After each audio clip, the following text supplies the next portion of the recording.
आपका एडवोकेट सामने वाली जो पार्टी है, ओपोनेंट पार्टी है, उसके एडवोकेट से बात कर रहे कोर्ट के बाहर, या तो फिर उनसे बात करके आपके पास आके कह रहे कि एक सेटलमेंट है या फिर एक ऑप्शन है मैटर सेटल करने का, ये बेस्ट रिलीफ है, क्या ऐसा हो सकता है कि आपका एडवोकेट सामने वाले से मिल चुका हो? तो देखो, इसमें बहुत सारे ऑप्शंस हो सकते हैं या फिर बहुत सारी चीज़ें हैं जो आज मुझे डिस्कस करनी है आपसे। कि जैसे कि ये जो एडवोकेट होता है ना, वो आपका रिप्रेजेंटेटिव होता है। उसका काम होता है आपके लिए सबसे बेस्ट सोल्यूशन लाना, आपके लिए सबसे बेस्ट तरीका ढूंढना जिससे आपका फ़ायदा हो और आपको केस में फ़ायदा हो। तो अगर उसमें कोई अगर रिलीफ है जो सामने वाले से बात करके आपको पता चल रही है, तो वो बात करेगा। उसका काम है वहां से बात करके आपके साथ आके डिस्कस करना।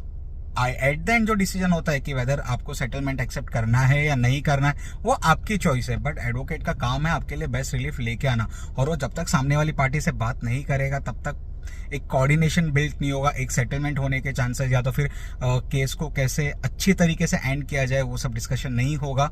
और दूसरी बात कि जो एडवोकेट्स है ना, एक बहुत बड़ी फर्टेनिटी है।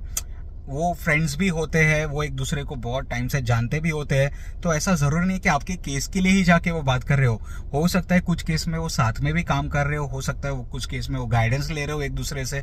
तो वो भी बहुत सारे फैक्टर्स है। जैसे कि कुछ केस में मेरे ही जो कलीग्स थे कॉलेज में, वही मेरे ओपोनेंट लॉयर है, तो उससे हमारी दुश्मनी नहीं हो जाती है। हम हमारा प्रोफेशनल बिहेवियर है, जो हम काम कर रहे हैं, हम अपने क्लाइंट को बेस्ट वे से रिप्रेजेंट करेंगे। लेकिन कोर्ट रूम के बाहर वी आर फ्रेंड्स, हम बात करेंगे।